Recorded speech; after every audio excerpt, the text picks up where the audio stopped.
भगवत प्रेमी महात्मा का संग नहीं होगा तब तक तन और मन की जो जलन है, जो दुख है, जो राग है, जो मोह है, वो मिट नहीं सकता।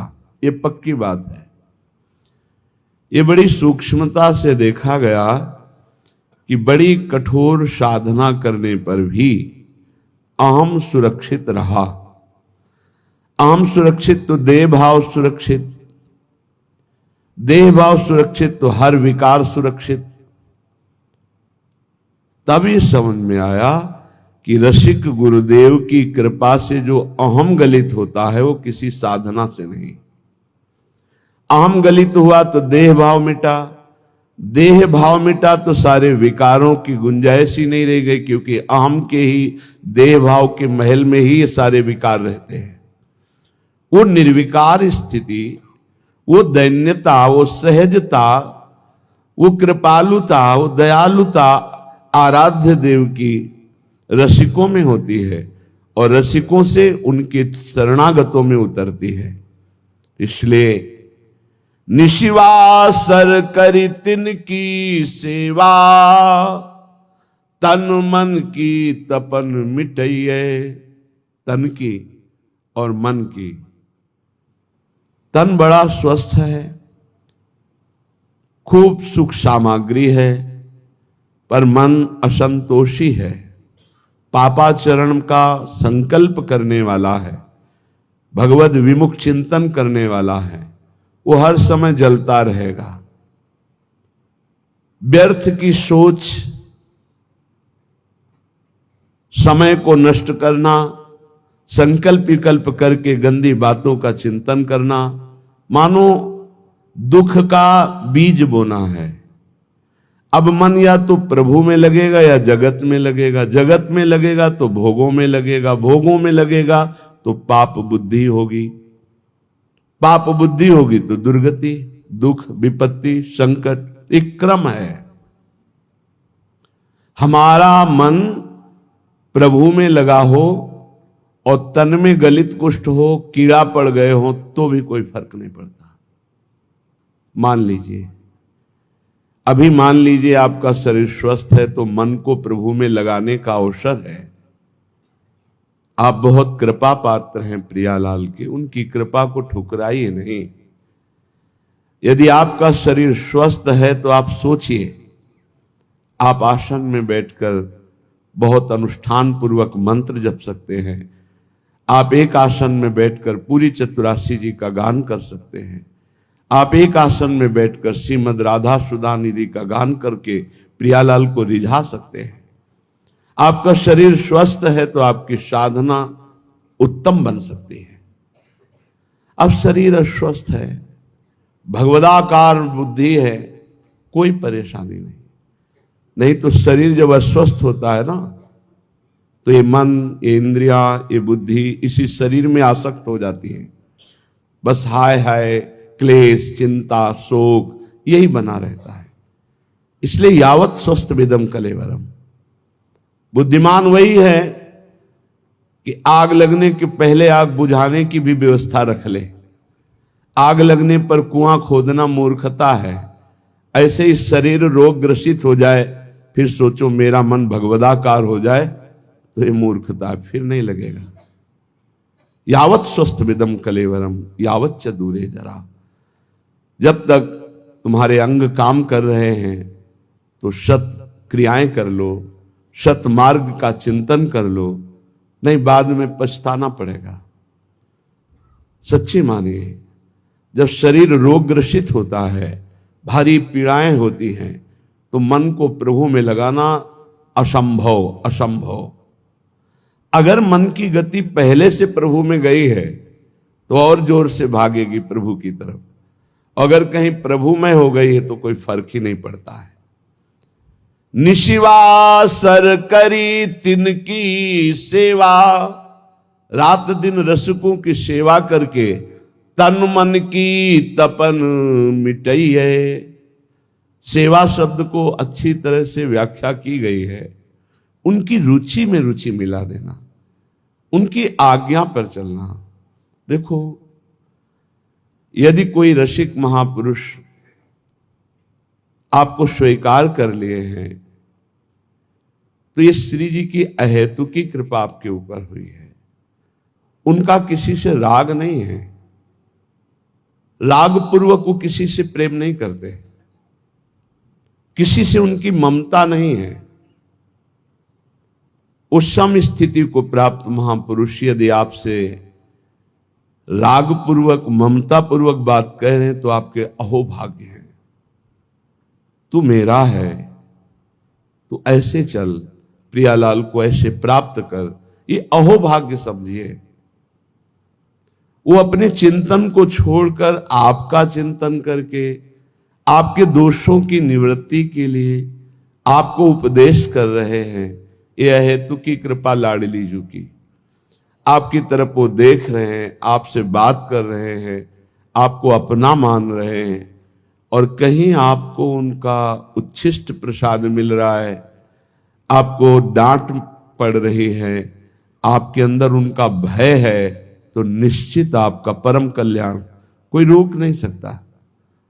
ये बड़ी दुर्लभ कृपा प्रसादी होती है, ऐसा जिनको प्राप्त है। कौन सतमार्ग में प्रेरित करता है, कौन किसी को डांटता है सतमार्ग के लिए। तन मन जीवन वारिये भोरी,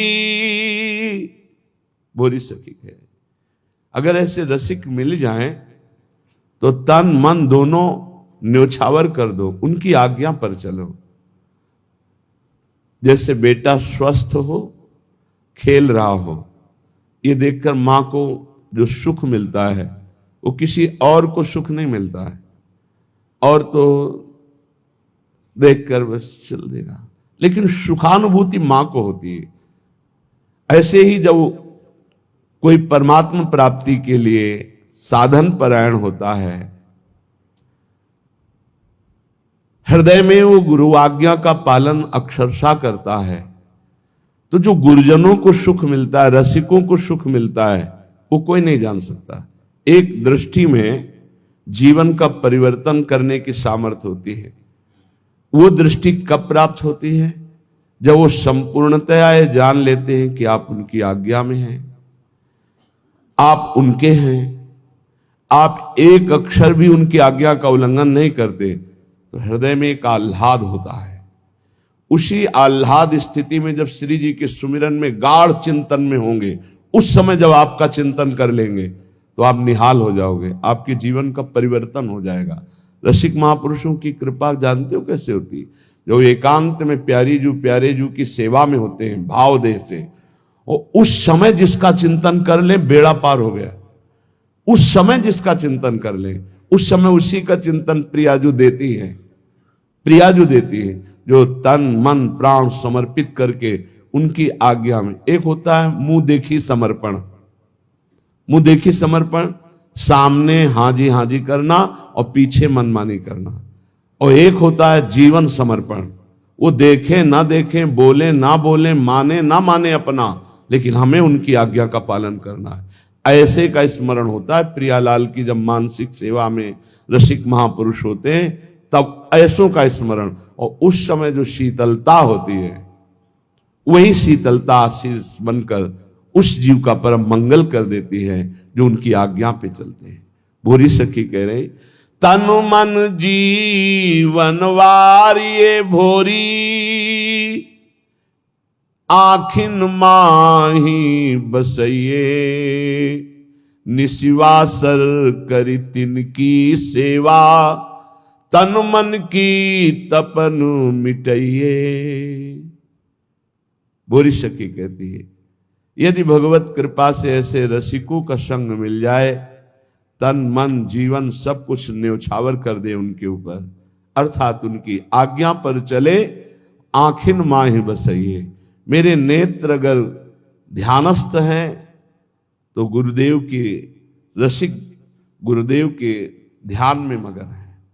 देखो, वो अपने शरीर का राग मिटाने के लिए ऐसा उपदेश करते हैं कि शरीर से राग मत रखो, लेकिन आप ध्यान रखना, इसी शरीर से प्रियालाल का उपदेश हुआ है इसी शरीर से गुरु मंत्र मिला है, इसी शरीर से आपको सतमार्ग के सिद्धांत मिल रहे हैं, तो ये शरीर आपकी भगवत प्राप्ति कराने की वृत्ति में समर्थ है। ध्यान मूलम गुरु मूर्ति, ना कि गुरु तत्व। एक बात हम ही कहते हैं और एक बात यही है, ध्यान मूलम गुरु तत्वम नहीं, गुरु मूर्ति। बड़ा चमत्कार है। अगर स्नान करते समय गुरु चरणों का ध्यान करके ऐसे जल डाला जाए तो संपूर्ण तीर्थों के अवगाहन का उसे बिना प्रयास के फल मिल जाता है। घर से चरण निकालते ही गुरुदेव के चरणों का ध्यान करके निकलो, कोई विघ्न छू जाए तो हमें बता देना। गुरुदेव के चरणों का ध्यान किया, गुरुदेव के चरणों का प्रणाम किया और चल पड़े अपने ऑफिस, अपने कार्य के लिए या जिस हेतु से। कोई विघ्न आपको रहे, सारे विघ्नों का नाश इनके चरणों के स्मरण मात्र से हो जाता है। आप गुरु मंत्र जप रहे हैं, गुरु को सानिध्य में ले आइए भाव से। हमारे गुरुदेव उच्च आसन पर बैठे हैं, मैं उनके चरणों में बैठा हुआ, अगर ऐसा भाव न बने तो छवि रख लीजिए, एक रुमाल बिछा ली, गुरु की छवि विराजमान कर ली। गुरु के सानिध्य में जो जप होता है अनंत कोटि गुना बढ़कर होता है। जैसे वर्णन है कि घर में जो जप होता है उसे कई गुना 10 गुना बढ़कर के गौशाला में, फिर उससे बढ़कर प्रयागराज तीर्थ में, ऐसे ऐसे वर्णन है। लेकिन गुरु के सानिध्य में अनंत गुना जप का फल होता है। रसिक गुरुदेव को भोरी सखी कह रहे, आखिन माही बसइये, ध्यान मूलम गुरु मूर्ति, पूजा मूलम गुरु पदम, मंत्र मूलम गुरु वाक्यम, मोक्ष मूलम गुरु कृपा। गुरु कृपा मोक्ष मूलम, संसार से मुक्त होने के लिए मूल क्या है? गुरु कृपा है। तो रसिक संग बिनु प्रेम न होई, बिना रसिकों के संग के श्री प्रियालाल से प्रेम नहीं होता। बड़े सौभाग्य हैं जब श्री जी कृपा करती हैं तो अपने नाम रूप लीला धाम की स्थापना करने वाले रसिकों का संग प्रदान करती है। अनादौ संसारे कति नरक भोगा न विहिता, कियंतो ब्रह्मेन्द्राद्यतुल सुख भोगाश्च न कृता, तदास्मिन्नेकस्मिन् वपुषि सुख दुखे न गणयन्, सदैव श्री वृंदावन मखिल सारम भज सखे। हे सखे, हे मित्र, ये जो मैं तुम्हें बात कह रहा हूं इसे ध्यान से सुनना। तुम अज्ञानी हो इसलिए नहीं जान पा रहे। तुमने कितनी बार नरक भोगा है तुम्हें पता नहीं, कितनी बार स्वर्ग भोगा है तुम्हें पता नहीं। तुम इंद्र भी बन चुके हो, देवता भी बन चुके हो, अतुल सुख भोगे हो संसार के, और बहुत नरक भी भोगे हो। ये सब भोग चुके हो। इन काम क्रोध लोभ ने बड़ा तिरस्कार तुम्हें किया है, बड़ा तिरस्कार। अंदर से देखो, जो काम के गुलाम हैं, अंदर से देखो कैसा ये नचनी नाच नचाता है, कैसा ये तिरस्कार करता है, पागल श्वान की भांति घुमाता है। गोस्वामी तुलसीदास जी ने लिखा है, पद सिर त्राण बजे, जूते पड़ते हैं सिर पे, फिर भी इसको समझ में नहीं आता। ये काम क्रोध लोभ मोह मद मत्सर ये दुर्गति किए हुए जीव की है, फिर भी इसको समझ में नहीं आता। सिर पद त्राण बजे, हरिजु मेरो मन हठ न तजे। इन भोगों ने कितना तुम्हारा अपमान किया, तो स्वतंत्र विनाशी कितना परास्त हो गया।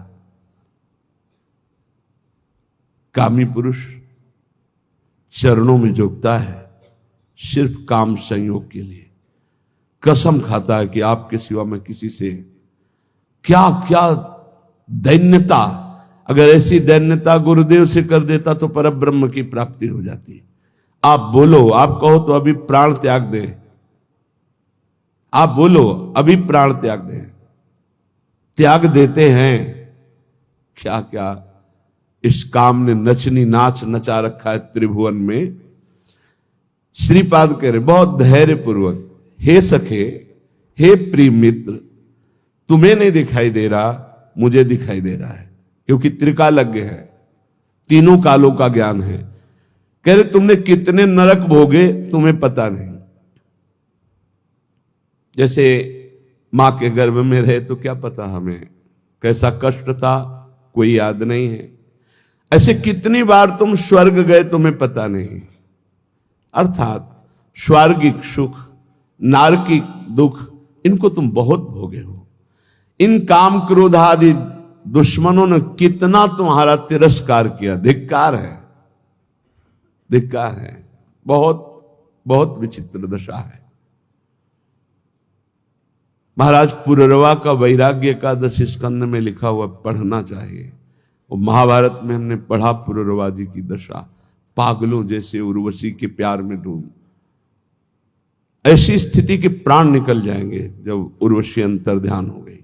पागलों जैसी चक्रवर्ती सम्राट महाराज पुररवा, बस जैसे कोई विरही, हा प्रियालाल, हा प्रियालाल, ऐसी दशा। ये दशा देखकर देवी उर्वशी पुनः प्रकट हुई। जे हुई प्रकट हुई तो जैसे मृत को कोई संजीवनी पिला दे, ऐसे हा उर्वशी, उर्वशी का बस आप जानते हो मैं किसी की नहीं होती, मैं केवल पुण्यात्मा के पुण्यों का भोग प्रदान करने के लिए जाती हूं। मैं दयावश आई हूं तुम्हारी दशा देखकर, मैं किसी की नहीं हूं। मैं तो आदेश से आती हूं उसके पुण्यों के प्रताप का भोग करवाने के लिए। तुम्हारे पुण्य क्षीण हो गए, अब मैं तुम्हें स्पर्श करने का भी अधिकार नहीं दे सकती, और तुम मेरा वियोग छोड़ो, मैं किसी की नहीं हूं। अंतर ध्यान हो। तब उनको जो झटका लगा, वैराग्य आया, तो उनका धिक्कार है मुझको।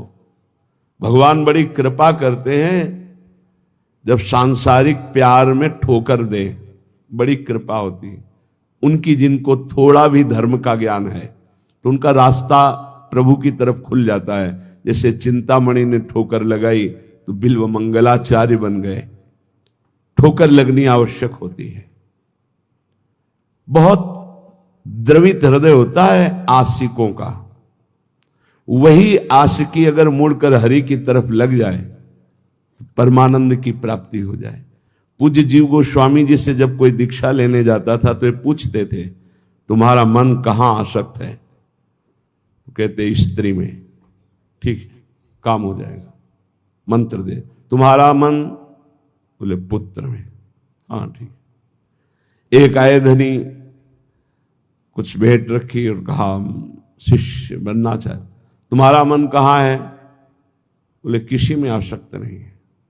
बोले हमारे लायक नहीं हो, काशी जाओ, वहां किसी ज्ञानी की शरण लो, हमें तो आशिक चाहिए। मोड़ना है, आसक्ति को मोड़ दिया।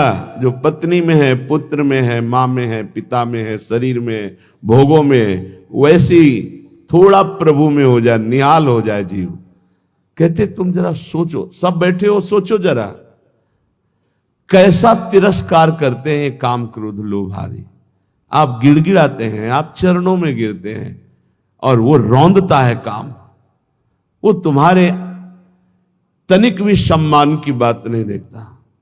वो तुम्हें बार बार गिराता है, बार बार पतित करता है। तुम्हें कभी इस विषय में अहम जागृत नहीं होता कि मेरी कितनी दुर्गति हो रही, मैं कितना नीचे गिरता जा रहा हूं, मैं कितना नीच हो चुका हूं।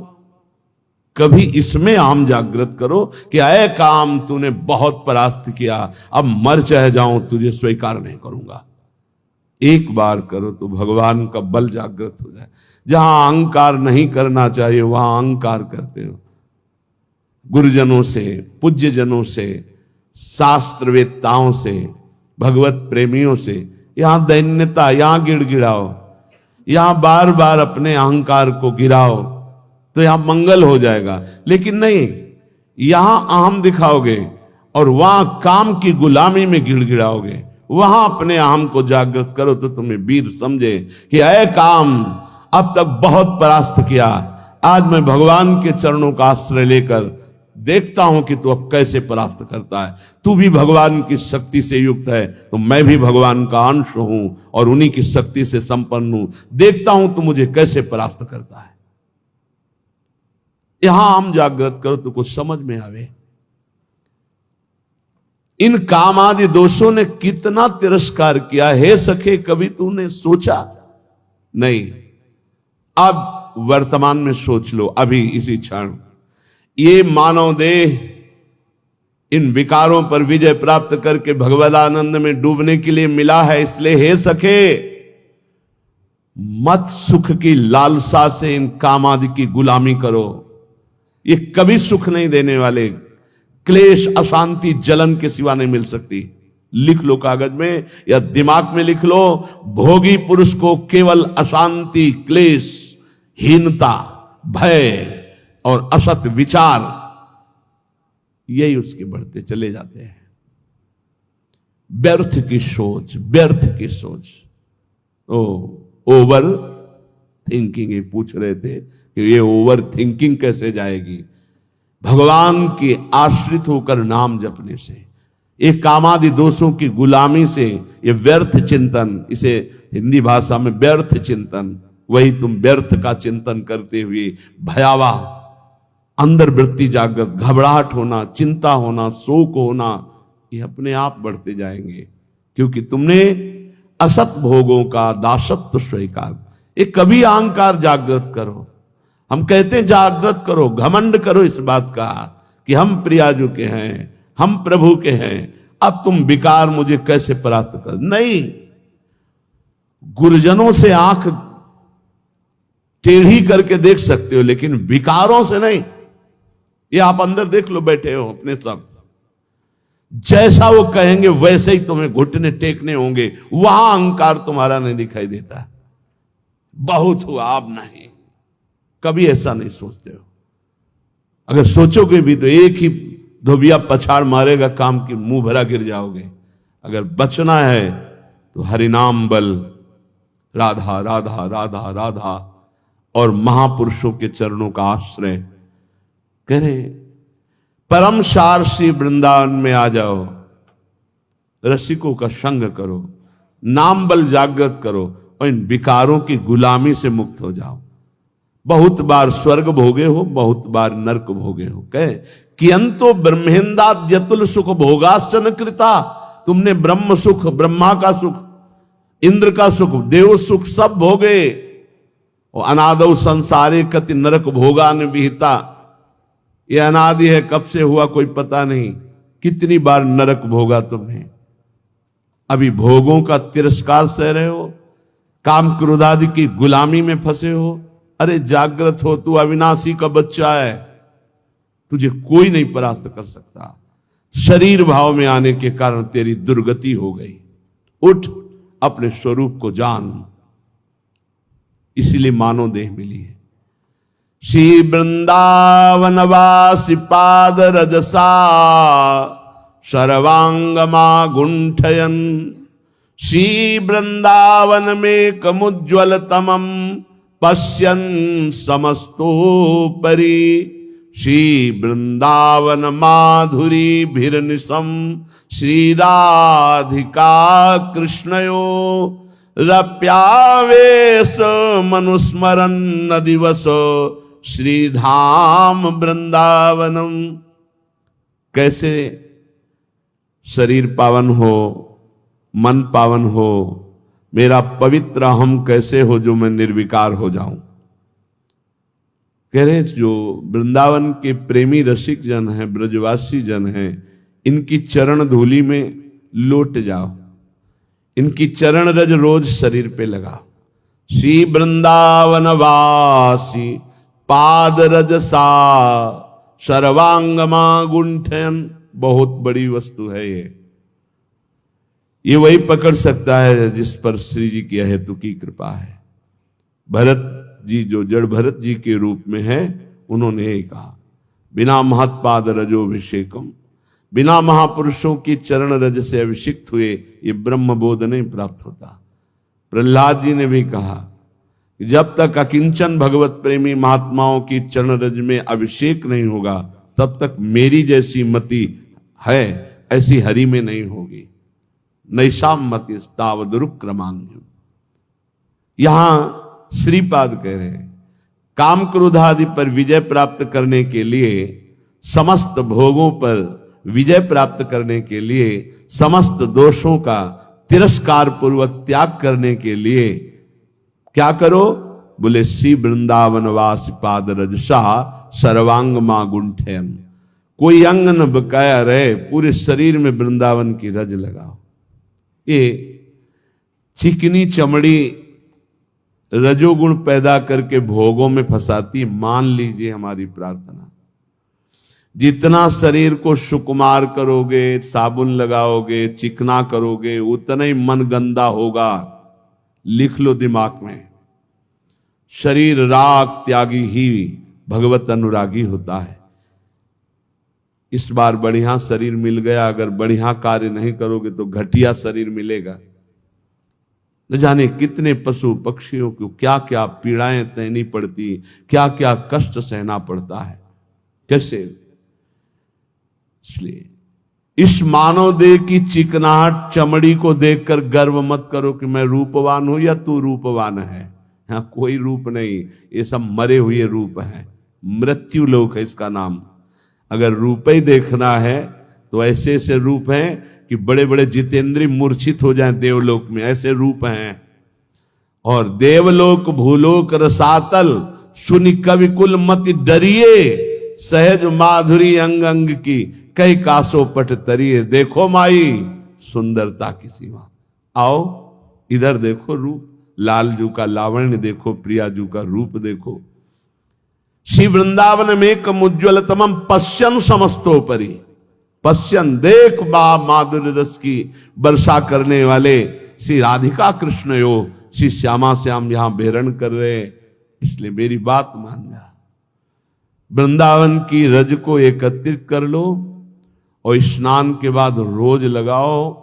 हमारी ये बात मान लो, ये जब तक रजकण शरीर में नहीं लगेगा तब तक विषयों पर विजय प्राप्त करना बहुत कठिन है। ये सद्य वशीकरण चूर्ण मनंत शक्तिम तम राधिका चरण रेणु मनुस्मरामी। ये श्री जी की चरण रज, ये श्री जी की रसिकों की चरण रज में अनंत शक्ति है। उसी अनंत शक्ति से हम इन काम आदि दोषों पर विजय प्राप्त कर सकते हैं। इसलिए परिचर चरण सरोजम तद गौर श्याम रसिक दंपत्यो वृंदावन नव कुंजावली सुमहानंग विह्वलयो। यदि तू गौर श्याम चरणारविंद की परिचर्या, उनकी समीपता, उनका दर्शन जो इस संसार रूपी महान ज्वाला से आपको बचा लेगा, गौर श्याम चरणारविंद, यदि ऐसा चाहता है तो नवीन नवीन कुंजों में विहरण करने वाले श्री प्रिया प्रीतम के भाव में जो डूबे हुए रसिक जन हैं उनका संग करो, उनकी चरण रज माथे पे लगाओ, उनकी आज्ञा पे रहो। तो परिचर चरण सरोजम, तो उसका परिणाम क्या होगा? तद गौर श्याम रसिक दंपत्यो, दंपति श्री प्रिया प्रीतम जी, ये आपके नेत्रों में ऐसी सामर्थ्य दे देंगे कि फिर ये दृश्य बदलने लगेगा। चिदानंद यही वृंदावन है, यही की अद्भुत नौ कुंज, नवीन नवीन लताएं, नवीन नवीन क्रीड़ा परायण श्यामा श्याम, ये आपके नेत्रों में झलकने लगेंगे। जब हम भगवत प्रेमी महात्माओं का संग करते हैं तो हमारे अंदर ये 8 पुष्प जागृत होते हैं, जिन 8 पुष्पों से आराध्य देव प्रसन्न होते हैं। अगर ये 8 पुष्प नहीं तो आपकी पूजा अधूरी मानी जाएगी। हर उपासक के हृदय में ये 8 पुष्प जागृत होते हैं, तब इष्ट देव पूजा स्वीकार करके प्रसन्न हो जाते हैं। प्रथमम अहिंसा पुष्पम, इससे बिल्कुल प्रियालाल की सेवा बन जाती है और बहुत जल्दी प्रसन्न हो जाते हैं। अहिंसा पुष्पम, किसी को मन वचन से दुख न देना। द्वितीयम करणग्रहा, करण अंतःकरण और इंद्रियां, इनका जो आग्रह होता है विषयों की तरफ जाना, उनसे हटा करके प्रभु में स्थित करना। अंतःकरण इंद्रियों को प्रभु में स्थित कर लेना, ये दूसरा पुष्प है। फिर तृतीयम भूत दया, जीवों पर दया की भावना, ये तीसरा पुष्प है। चैतन्य महाप्रभु ने श्री सनातन जी को उपदेश किया था, नामे रुचि, वैष्णव सेवा और जीवे दया। जीवे दया, नामे रुचि, वैष्णव सेवा का इससे बढ़कर और कोई उपदेश नहीं। तीन बातें। जब किसी को दुखी देखा जाए तो अपने चित्त में दुख आ जाना, कैसे इसकी दुख की निवृत्ति करूं, ये वैष्णव हृदय होता है, ये भक्त हृदय होता है। इससे भगवान बहुत प्रसन्न होते। दूसरे को दुखी देखकर द्रवित हो जाना, भले हम नहीं निवारण कर पा रहे, पर हमारे हृदय में पीड़ा है कि कैसे इसके दुख का निवारण हो। हे भगवान, मैं तो असमर्थ हूं, इस पर सेवा नहीं कर सकता, अर्थ नहीं है, ऐसी व्यवस्था नहीं है, ऐसा भाव नहीं, पर मुझे लगता है मैं इसे सुख प्रदान करूं। इतनी भावना से ये पुष्प भगवान के पास गया और आपके ऊपर भगवान प्रसन्न हुए। जीवे दया तृतीयकम पुष्पम, तीसरा पुष्प है समस्त जीव पर दया। चतुर्थम शांतिरेव च, चौथा पुष्प है शांति। शांति की व्याख्या की है, जो हमको गाली दे, अपमान करे, तिरस्कार करे, उसमें शांत रहना, बिल्कुल कुछ न बोलना, इसे शांति कहते हैं। और शांति कहते उसमें उसके मंगल की भावना करने लगना। करत जे अनुसहन निंदक तिन्हों पे अनुग्रह की, हे भगवान इनका मंगल हो, इनको ज्ञान नहीं इसलिए निंदा कर रहे हैं, अपमान कर रहे हैं, तिरस्कार कर रहे हैं। हे नाथ इनकी बुद्धि शुद्ध हो, ये स्वस्थ रहे, इनको कभी कोई शारीरिक मानसिक या वाचिक दंड ना पहुंचे, नाथ इन पर कृपा करो। ये हृदय में ये पुष्प, शांति रूपी पुष्प, ये भगवान को प्रसन्न कर लेता है। समस्तु पंचमम पुष्पम, सम कहते हैं इंद्रियों का उनके विषयों से विलग करके, जो शब्द स्पर्श रूप रस गंध में इंद्रियां लगी हुई, उनको अलग करके भागवतिक शब्द स्पर्श रूप रस गंध में लगाना, इसे सम कहते हैं। और समस्त पंचमम पुष्पम, सम के अंदर दम भी आ जाता है। दम कहते हैं मन को इंद्रियों के अधीन न करके उसे सावय मनः कृष्ण पदारविंदयो। तो आगे आया ध्यानम चैतु सप्तमम, जो ध्यान है प्रभु का, आराध्य देव का। राधा वल्लभ लाल को हृदय ध्यान मुख नाम, बहुत बड़ा ये पुष्प है, इसी से भगवान बहुत जल्दी प्रसन्न होते हैं। और सत्यम चैवाष्टमम पुष्पो मेतैस्तुष्यति केशवः, इन 8 पुष्पों की पूजा यदि नहीं तो भगवान की पूजा नहीं मानी जाएगी पूरी। इन 8 पुष्पों से होगी। अहिंसा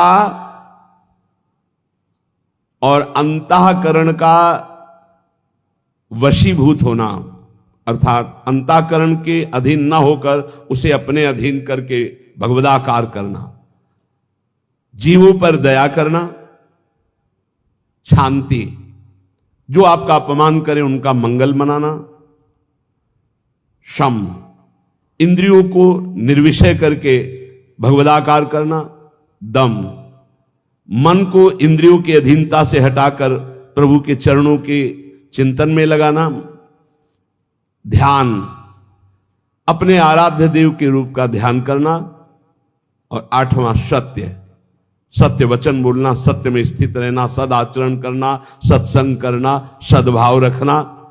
ये 8 पुष्प हैं। एतैरेवाष्टमी पुष्पैस्तुष्यते चार्चितो हरि, पुष्पांतराणि संतेव बाह्यनानि न प्रसत्तम। यहां कह रहे इन पुष्पों द्वारा भगवान श्री कृष्ण को संतुष्ट किया जा सकता है, अन्यथा अन्य पुष्प जो बाहर, उनसे भगवान उतना प्रसन्न नहीं होंगे जितना इन 8 पुष्पों से होंगे। इसलिए भक्त को, प्रेमी को ये 8 पुष्पों द्वारा अपने आराध्य देव की पूजा करनी चाहिए।